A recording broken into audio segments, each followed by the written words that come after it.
Bien, bonjour à tous, bienvenue pour cette nouvelle vidéo. Aujourd'hui, la fin du Tour de France, étape 18 à 21, avec un classement général qui reste encore à dénouer. Les trois premiers qui se tiennent en 14 secondes. Emmanuel Buchmann et Oscar Ramirez vont-ils réussir à déboulonner l'indéboulonnable Primoz Roglic, qui a quand même semblé afficher ses limites en montagne, hein. Donc Roglic, qui pour moi n'est pas le favori, malgré son maillot jaune, et l'avance sur Ramirez et Buchmann le rend vraiment vulnérable. Et aujourd'hui, avec le Mont Ventoux, l'ascension du Mont Ventoux même, il y a de quoi faire pour mettre à mal le maillot jaune, en tout cas pendant ce temps l'échappée, qui est parti avec Andrés Camilo Ardila, notamment qu'on aperçoit ici à l'écran, j'étais non Mateno, le porteur du maillot pour par procuration, Tim Merlier également, allez, Alex Marlier, pardon, pas Tim Merlier, Alexander Nargazatev Junior à la Philippe également, Maury Van Sevenant, Valverde Junior, Carlos Rodriguez de Bonon, qui sont présents à l'avant, alors que Dany Le Berger est tombé. Dany Le Berger est tombé juste avant la première ascension du Mont Ventoux. Il va être attendu par ses équipiers, j'imagine. Voilà qui est fait Kellerman, Ronca, Veuls et c'est tout, je crois, qui se sont relevés pour attendre le berger. Alors, par contre, le berger qui n'a pas voulu prendre la route de ses équipiers. Alors, ça, c'est un peu dommage. Le peloton qui est juste là, hein. Je pense que ça devrait rentrer sans trop de problèmes.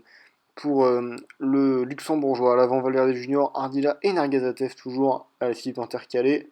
Derrière le peloton, emmené par Logan Fight au premier passage, donc sur la ligne d'arrivée. Valverde qui va prendre les points et qui va même faire un petit écart là sur ses deux compagnons d'échappée. Ça devrait se reformer dans la descente. De toute façon, cette échappée n'a que peu de chance d'aller au bout, hein. 1,25 d'avance seulement au pied du Mont Ventoux, sous l'arche des 20 km. Alors qu'Alexander Christophe vient de tomber. Je vérifie juste que c'était pas un abandon. Bien sûr, il s'agit de se concentrer sur la course à l'avant. Et c'est Alba Bobes qui roule pour Alpizer. Et voilà, l'échappée, ça va être terminé. Massy Valverde Junior tente encore d'insister. C'est terminé en tout cas pour Andrés Camilo Ardila. Et Emmanuel Bourgman qui a des envies de victoire étape, hein, tout comme Elia Carter avec Andreas Kasper Krohn là, qui roule. On voit beaucoup d'équipiers, hein, mais pas de Jumbo. Jumbo qui pour l'instant n'arrive pas à contrôler la course. Roglic qui n'a même plus d'équipiers autour de lui là. Carter qui y va. Carter qui y va, suivi par Ramirez. Oscar Ramirez qui y va, Roglic qui réagit directement. Roglic qui ne veut pas laisser bien sûr le moindre mètre d'avance. Ou Emmanuel Bourgman. Bourgman qui réagit lentement avec Adam Bad. C'est Lombardi là qui tente de faire le jump. Finks qui y va maintenant. Finks qui semble faire sauter Ramirez. Oscar Ramirez qui est en train de montrer ses premiers signes de faiblesse là. Même s'il a réussi à raccrocher la roue derrière Bourgman. Et dans un groupe un peu plus loin, Lombardie intercalé entre Bourgman qui roule maintenant en personne et un groupe de tête qui a pris déjà 1 minute 15 d'avance. Ce groupe de tête composé de Fings, Carter, Loredo, non pas Loredo, pardon, Roglic et Ramirez sous l'arche des 10 km. C'est-à-dire qu'on est sorti quand même de loin et Roglic, le maillot jaune en personne qui y va. Et personne n'a su réagir là à l'attaque du Slovène. Roglic qui semblait fébrile veut montrer que c'est bien lui le patron de ce Tour de France. Il attaque là dans les pourcentages les plus difficiles de ce Mont Ventoux. On ne craque quand même pas derrière, hein. Bourgman il a l'air de savoir ce qu'il fait, même s'il accuse déjà 1 minute de retard. C'est terminé pour De La Cruz, D'Angelo également, D'Angelo qui s'accroche très bien, et Thibaut Pinot également distancé. Rico Cobra pour qui c'est difficile, hein, après une belle première semaine. Et derrière Bourgman qui semble accuser un peu le coup en arrivant de Nabello, qui a l'air costaud là. Alors qu'à l'avant, Glitch possède toujours une petite quinzaine de secondes d'avance, hein, sur Oscar Ramirez. Mais ça semble compliqué. Roglic qui a l'air le plus fort aujourd'hui. Alex Finks est derrière. Et Henri Randonabello est toujours un cinquième échelon de la course. Alors que Emmanuel Bourgman est en train de revenir, j'ai l'impression. Bon, tranquille, pas trop vite, hein, quand même, Bourgman. Mais il n'explose pas, le champion du monde. Mais Roglic qui veut frapper un grand coup sur la table là, en accentuant son avance, hein, en la triplant presque, puisqu'elle passe de 13 secondes à la 27 secondes, 31 avec les bonifications. Bourgman qui est revenu sur Van den Nebele et qui l'a même distancé, j'ai l'impression. Et j'ai l'impression surtout que ça va se reformer.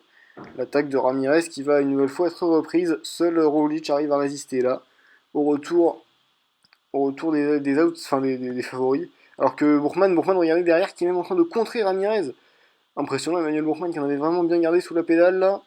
Et qui est maintenant en deuxième position, intercalé entre Roglic et Ramirez. Les trois plus forts du Tour de France sont là, hein. J'ai bien l'impression. Ramirez qui essaie de s'accrocher à la roue du champion du monde là. mais le classement général qui va être tout à fait plus clair maintenant, vu que Roglic va réussir à prendre quand même une bonne trentaine de secondes d'avance avec les bonifications au sommet du Mont Ventoux.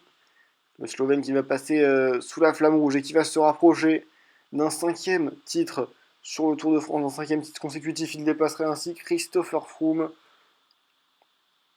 Christopher Froome, alors qui est-ce qui dépasse d'autres? Ça je ne sais pas, la culture vélo s'arrête là. Il dépasse Christopher Froome et il célèbre au sommet du moment, tout même si pour lui la victoire n'est toujours pas assurée. Bien sûr, il reste encore 2 étapes à tenir pour Primoz Roglic, surtout derrière. Emmanuel Buchmann n'a pas abdiqué. Emmanuel Buchmann qui va concéder une petite quinzaine de secondes. Finalement, il a plus que limité la casse et Ramirez qui va finir en troisième position dans la roue. Alex Sims, le quatrième, va conserver sa quatrième place au général. Lombardi finit cinquième, Carter 6, Van den Abel autant d'une très belle ascension fait sixième. Dani Le Berger est septième. Et huitième, pardon. J'ai raté Lombardi, oui. Marco Brenner qui finit fort va compléter le top 10 aux côtés de Dani Le Berger. Et derrière, on comptera les battus. Rico Cobra notamment, qui va sortir du top 10, si ne s'était pas déjà fait. Consejo de la Cruz finit 13ème, également décevant. Thibaut Pinot, le 5ème du classement général, qui a véritablement explosé aujourd'hui, qui termine 18ème. Et Lucas Troget, qui termine bien plus loin. De toute façon, on a bien compris que Troget se satisfaisait du maillot vert et du maillot à pois. Je crois que c'est moins qu'on puisse dire. Buchmann qui repasse devant Ramirez pour une seconde. Et Primoz Roglic qui donc maillot jaune avec 37 secondes maintenant d'avance sur Emmanuel Buchmann. Troget qui conserve le maillot à pois et le maillot vert. Bien parti pour faire le doublé, le français.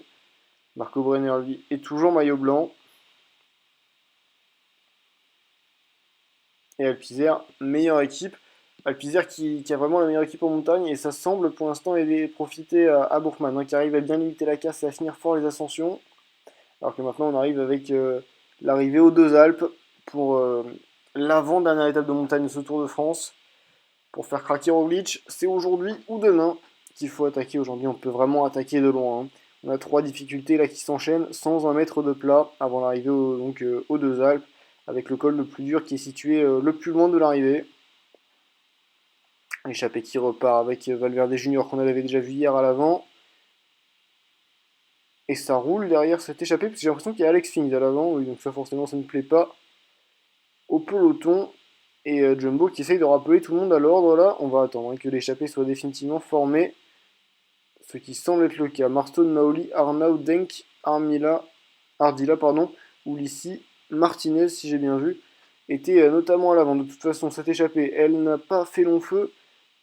Et malheureusement, l'étape a été plutôt tranquille, puisque pas d'attaque dans les 2 difficultés qui précédaient l'ascension vers les Deux Alpes. Donc normalement, pour Primoz Roglic, il ne devrait pas être inquiété aujourd'hui. L'échappée qui a même de bonnes chances d'aller au bout là, avec Maurice Kangangi, Serrandour et Nicolas Arnaud notamment.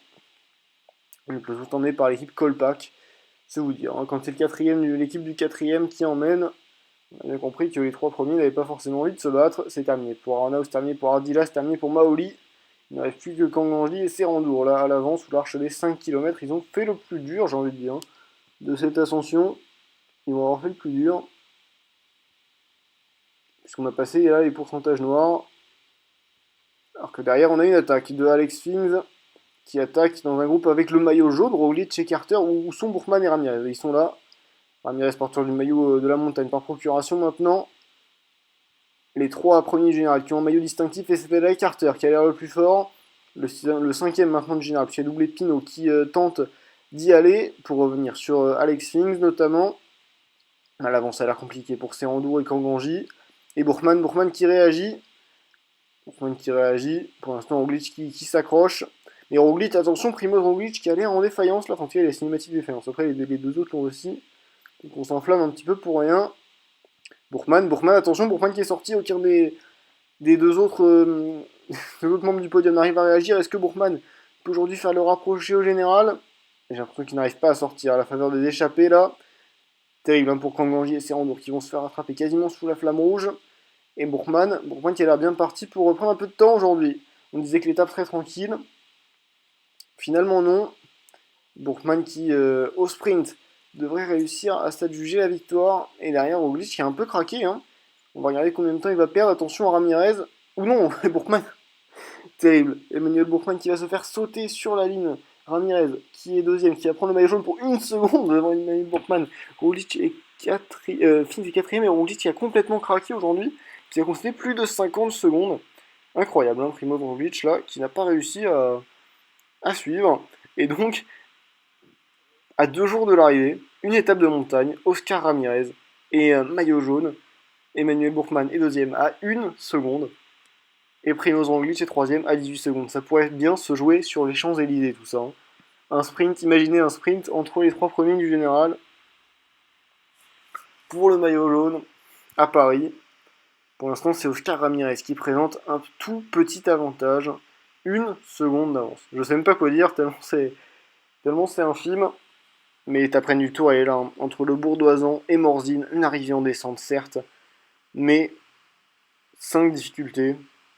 3 premières catégories, 1 hors catégorie et un col deuxième catégorie que franchement je n'aimerais pas monter. C'est encore une fois une étape dantesque qui attend les coureurs. J'ai même pas compté le petit col troisième catégorie là. Et encore, inlassablement, il y a des hommes qui tentent d'aller à l'avant. Valverde Junior, David Gaudu, Ardila qu'on a vu aussi beaucoup à l'avant, Alexandre Marly, Henri Vandenebele, Wesley Marston, ils sont beaucoup là de prétendants. On devrait laisser sortir. Hein. Je pense pas que Copenhague joue la victoire étape. De toute façon, on n'a pas intérêt. Hein. Elle joue la victoire étape puisque les bonifications pourraient être prises par Bourkman et donc ça enlèverait le maillot jaune des épaules de Ramirez. Alors qu'on a une chute ici de Marco Brenner. Tiens, ça faisait longtemps. Marco Brenner, 9ème ce matin du général, qui est tombé. C'est dommage hein, parce qu'il avait fait une bonne remontée après avoir perdu plus de 5 minutes en première semaine. Brenner qui s'était montré solide, qui avait pris le maillot blanc et qui était 9ème. On espère pour lui que ce sera sans conséquence. Cette chute assez loin de l'arrivée. Benny Martinez également qui figure dans un groupe là de piégés. Le peloton qui est emmené par Asgreen et maintenant par l'équipe Alpizère. Ramirez qui n'a plus d'équipier autour de lui et qui laisse faire maintenant alors qu'on arrive au sommet de la côte de Châtillon. C'est Vandenebele qui passe en tête avec Nicolas Arnau qui s'accroche dans la roue. De toute façon, on a bien compris. Hein. Le classement de la montagne, c'était pour Lucas Troget. Et regardez ce général qui s'affiche encore une fois. Et je vais en dire, Alex Fink, c'est 4ème à 1 minute 20, n'est pas très loin non plus du compte. Hein. Si Alex Fink est dans un grand jour aujourd'hui, il ne faut pas exclure de le voir remporter son premier grand tour. Ce serait incroyable. Hein. Alex Fink qui s'accroche comme il peut depuis presque 3 semaines maintenant. Et qui semble vraiment avoir franchi un cap hein, cette année. Alors que Carter tente d'attaquer sur le plat, là. Alors ça, globalement, je pense que ce n'est pas malin. L'échappée qui compte encore 5 minutes 40 d'avance. Hein. Mais c'est rien n'est moins sûr. Pour que l'échappée aille au bout là, parce que dans le col de Jouplane, les favoris ne vont pas faire de la patinette. Ah, ça va s'envoyer fort là. Hein. Et Primoz Roglic qui roule en personne. Alors donc il ne roule pas en personne, qu'est-ce qu'il fait Roglic? Comprends pas. Il s'échauffe, Primoz Roglic. On va dire ça comme ça. Mais les favoris sont plus que vigilants. Là on voit Finks également en deuxième position. Ramirez qui est dans la roue de Roglic. Bourkman qui est un peu plus en retrait. Ça m'a l'air un peu plus malin pour le coup de la part de Bourkman. Et le groupe des favoris qui n'est plus que de 23 unités. Hein. Dans ce col de Jouplane. Et alors que ça a roulé. Ça a roulé toute la journée. Et ces hommes de tête ont toujours 5 minutes d'avance. C'est dire la force. Hein, devant Nabele, de Arnau et de Ardila. Dagenet qui est intercalé. Dagenet qui est distancé même. Dagenet qui fait vraiment une mauvaise saison. Alors que c'est Cancelo de la Cruz là, qui essaye d'attaquer, il est suivi par Van Moyer. Et Primoz Roglic. Roglic qui y va. Et attention à Primoz Roglic. Qui pourrait retourner vers le maillot jaune. Primoz Roglic a pris quelques longueurs d'avance. Il est rattrapé évidemment par Dani Le Berger. Pour l'instant, Ramirez qui monte au train. Qui a laissé quelques longueurs d'avance à Roglic. Déjà une vingtaine de secondes. Pour Primoz Roglic, pour l'instant, je crois que ça ne lui suffirait pas. Alors, je crois que ça ne lui suffirait pas pour prendre le maillot jaune. Mais attention Ramirez, qui montre les premiers signes de faiblesse. De la Cruz, le Berger, Roglic qui retourne. Roglic, qui a l'air vraiment très fort, là, qui distance Thibaut Pinot. Ramirez, qui continue de ne pas s'affoler. Emmanuel Bourkman, qui ne fait pas l'effort derrière. Ramirez, Roglic. le mano à mano à distance. Là pour l'instant, Roglic a réussi à prendre quelques longueurs d'avance et qui semble faire prendre une option sur le maillot rouge, sur le maillot jaune là pardon. Ramirez qui est en train de craquer sous l'arche des 20 km. Est-ce que le rêve de Tour de France est en train de s'envoler? Est-ce que Roglic se dirige vers un 5ème sacre à Paris? Rien n'est moins sûr pour l'instant, puisqu'il est emmené par Dany Le Berger. De la Cruz qui a toujours quelques longueurs d'avance, il est en train de revenir là sur les échappées. Ça va être terminé bientôt pour Van Belle et son acolyte. Et Roglic qui est déjà maillot jaune virtuel là, puisqu'il avait 20 secondes de retard ce matin. Lombardi qui tente de faire le forcing là. Et Van Belle qui s'accroche. Derrière Roglic. Roglic qui maintenant lisse son effort. Bourgman qui va avec Ramirez. Pour tenter de revenir sur Roglic. Il n'y a que 20 secondes. Hein. Il n'y a que 20 secondes. Pour l'instant c'est chaud. Surtout que Roglic a l'air de craquer un petit peu. Là il est distancé par Dany Le Berger et De la Cruz qui sont en train de revenir sur Van Belle. Il reste plus que Mario Lombardi à l'avant qui va se faire avaler là par le duo de favoris. Avalé et peut-être même distancé immédiatement. Hein. Le Berger qui a l'air costaud. Et Roglic qui a pris de l'avance là. 1 minute presque, 50, 45 secondes. Les écarts qui fluctuent, mais les écarts qui sont unanimes. Primoz Roglic et maillot jaune virtuel. Derrière, ni Ramirez ni Bourgman ne semblent capables de faire le jump. Et là, il y a Carter également dans le problème. Où est Alex Finks? J'ai l'impression qu'Alex Finks connaît une mauvaise journée aujourd'hui. Alors qu'à l'avant, c'est Dany Le Berger là, qui est en train de faire un numéro, le 8ème du général, qui connaît son pic de forme, sa meilleure journée au meilleur moment là, qui va faire une remontée, un rapproché au général. Mais bien sûr, c'est la lutte pour le podium là qui nous occupe. Roglic semble quand même bien parti là pour s'imposer. Est-ce que qui de Roglic ou de Bourgman fera deuxième Ramirez et de Bourgman fera deuxième, pardon, Ramirez, qui semble avoir distancé un petit peu là, qui est en train de revenir. Bourgman qui accuse le coup. Bourgman qui accuse le coup et qui ne remportera pas le Tour de France. Est-ce que Ramirez peut faire une descente miracle pour venir s'imposer? 1 kilomètre encore avant l'arrivée de Primoz Roglic qui est en train de revenir sur l'homme de tête Dany Le Berger. Et comme un symbole, le duo Philippe Jumbo là, qui va se disputer la victoire d'étape après être passé au sommet du col de Jouplane, et Oscar Ramirez qui compte toujours 55 secondes de retard avant l'arrivée à Morzine. Et la descente maintenant, il ne faut pas chuter. Et le maillot jaune tend les bras à Primoz Roglic, qui en plus un meilleur descendeur que Oscar Ramirez. Et Ramirez qui finit l'ascension en défaillance avec 55 secondes. Donc de retard, il lui en faut moins de 18, plus les bonifications, mais il faut presque qu'il finisse dans la roue en fait de Roglic. Hein, puisque 8 secondes suffirait, enfin 9 secondes plutôt, suffirait déjà à Roglic pour reprendre le maillot jaune en cas de victoire étape derrière Emmanuel Bourgman. Et bien plus en difficulté Emmanuel Bourgman qui a montré aujourd'hui ses limites. Dans une étape dantesque, il aura fallu 20 étapes pour créer les premiers écarts entre ces trois hommes. Et le Berger là qui essaie de s'accrocher à la roue de Roglic. Roglic est en train de faire une grosse descente là pour ne pas laisser Ramirez revenir. Et Primoz Roglic qui va se diriger vers un 5ème Tour de France consécutif. Peut-être son dernier Primoz Roglic. Mais il a montré aujourd'hui qu'il ne fallait jamais l'enterrer. Même quand il semblait limité en montagne sur le Tour de Suisse, même quand il semblait à la peine face à Oscar Ramirez et Emmanuel Bourgman, il est toujours là. Et dans les moments décisifs, il a été capable aujourd'hui de sortir le grand jeu. Et Primoz Roglic qui va probablement s'imposer ici à Morzine, vu comment le Berger galère dans la descente. Même si le final est plutôt plat. On arrive à Morzine, 1,5 km encore, pas de chute dans cette descente. Primoz Roglic qui passe sous la flamme rouge et qui au sprint va remporter la 20ème étape de ce Tour de France et ainsi s'adjuger le maillot jaune. Une étape avant la fin terrible pour Oscar Ramirez qui va devoir rendre sa tunique alors que Mario Lombardi va aller chercher... Non, je sais pas qui va aller chercher le podium. C'est De la Cruz. Lombardi est quant à lui combatif. Il aura fait une grosse journée à l'avant et Ramirez termine 5ème, 1 minute 20 de lâcher aujourd'hui par l'Espagnol qui aura quand même fait un grand Tour de France et qui finira 2ème sur les Champs-Élysées. Ah, c'est cruel quand même pour lui de devoir rendre la tunique à un jour de l'arrivée à Paris. Et là, il y a Carter qui concède beaucoup plus de temps quant à lui. Et Alex Finks, le grand battu du jour, à plus de 4 minutes 40. Et l'étape de trop. L'étape de trop. Elle aura eu raison des grimpeurs. Aujourd'hui, une étape qui aura créé des écarts monumentaux et qui rentrera dans l'histoire du RP. Primoz Roglic qui s'impose donc avec 1 minute 17 au final d'avance sur Oscar Ramirez. Bourkman est toujours troisième. Fings est toujours quatrième et Larry Carter conserve le top 5. Et Dany Leberger revient à la sixième position. Thibaut Pinot confirme son retour en jambes et finit septième. Dany Leberger qui s'est bien accroché au final est dixième du classement général. Léonard Dagenet, je sais pas ce que j'ai dit. Léonard Dagenet, dixième du classement général. Troget a une mission maintenant, c'est défendre son maillot vert sur les Champs-Élysées face aux meilleurs sprinters.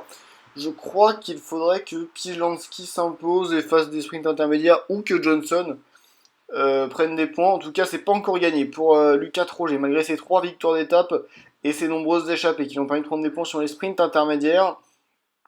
Alors qu'on revient ici sur le classement général. Et sur les écarts, sur cette étape, Marco Brenner qui a perdu plus de 22 minutes en raison de sa chute. Marco Brenner qui décidément est malchanceux et ça va permettre à Rico Cobra de reprendre le maillot blanc. Maillot qui semblait avoir abandonné lors de sa défaillance au Mont Égole. Et malheureusement la chute de Brenner qui le prix de tête unique et qui va donner un maillot aux coureurs de l'équipe BMC. Alors que on passe maintenant à la parade sur les Champs-Élysées. Parade, certes, mais ensuite on aura quand même cette lutte pour le maillot vert. Est-ce que Lucas Troget peut le remporter? En cas d'égalité, il y a de grandes chances que Troget remporte, puisque c'est un grimpeur, il est forcément bien placé au classement général par rapport au sprinter. Alors qu'on voit ici Primoz Roglic, maillot jaune, qui va remporter son 5e Tour de France. Lucas Troget pour l'instant maillot vert, mais également maillot à poids, donc Rico Cobra maillot blanc. Alors que Yves Lampart et c'est Nils Politt, je crois, qui tente un baroud d'honneur sur les Champs-Élysées. Alors qu'on arrive une approche là de la Tour Eiffel, sur le Champ de Mars. Et directement dans le final, avec l'équipe Lotto Mitchelton qui roule pour Caleb Ewan. Caleb Ewan qui n'a pas encore remporté l'étape sur ce Tour de France. Qui veut bien sûr, qui a quand même fait plusieurs places d'honneur, mais qui veut aujourd'hui marquer ce Tour de France, tout comme James Cavendish qui a remporté, qui a remporté la première étape de sprint. Est-ce qu'il peut remporter la dernière, James Cavendish? Matteo Trentin qui est placé également. On aperçoit Rados Pilansky, Milan Paulus, et où est le deuxième du maillot vert? Où est Magnus Johnson? J'ai l'impression qu'il n'est pas là. Magnus. Allez, on arrive 2 derniers kilomètres, le dernier virage de ce Tour de France, et c'est Niklas Schumann qui l'aborde en tête avec Matteo Trentin dans la roue. Est-ce que ça ne lance pas d'un peu loin? Trentin qui y va 1 km, Trentin et One, Pijansky plein centre, Pijansky, et James White qui s'impose. James White devant Rados, Pijansky, Frances Peraza, Adam Fenetri, Milan Paulus, Caleb Ewan, Marco Mebelli. Et où est Lucas Troget? Lucas Troget n'est pas là, il n'a pas fait le sprint. Le français. Alors, est-ce qu'il va conserver son maillot vert? Ça va être la grande question. En tout cas, une victoire de James White qui a su rester caché. Là, on a vu Pijansky qui s'est écrasé un tout petit peu trop tôt, malheureusement. Et donc, James White qui vient chercher la plus grande victoire de sa carrière sur les Champs-Élysées. Devant Pijansky et Frances Pedraza sur les favoris. On a lancé peut-être d'un peu trop loin. Alors que Primoz Roglic remporte donc ce Tour de France. Un Tour de France magnifique, au suspense jusqu'au bout. Et des renversements au classement général presque tous les jours qui couronnent Primoz Roglic, Lucas Troget et maillot à poids devant Wesley Marston et Oscar Ramirez. Et donc Lucas Troget est maillot vert à égalité avec Pijansky. Et Lucas Troget récompensé de sa combativité. Devant donc Magnus Johnson, 3ème, et Primoz Roglic est 4ème, mais c'est anecdotique. Le maillot blanc c'est Cobra, et la meilleure équipe c'est la formation Alpizer, qui aura vraiment montré son soutien autour d'Emmanuel Bourkman avec Boutmangbe, je crois qu'il fait top 15 du général, et Adam Bad également, qu'on a beaucoup vu à Léoti, qui ont été un soutien précieux pour Bourkman, et qui sont récompensés par ce trophée de la meilleure équipe. Alors que voilà, le classement du maillot à poids qui s'affiche, avec Lucas Troget qui a pris très tôt les commandes et qui ne les a jamais lâchées. Pour ce qui est du général maintenant, Jaco Van Moyer finit 9ème parmi les performances notables. Marco Brenner, malgré sa chute, est toujours 13ème si j'ai bien vu. Et le classement qui défile, je vous laisse bien sûr mettre sur pause ou en vitesse moins grande si vous voulez, si vous cherchez un coureur en particulier, si vous cherchez votre équipe, tout simplement.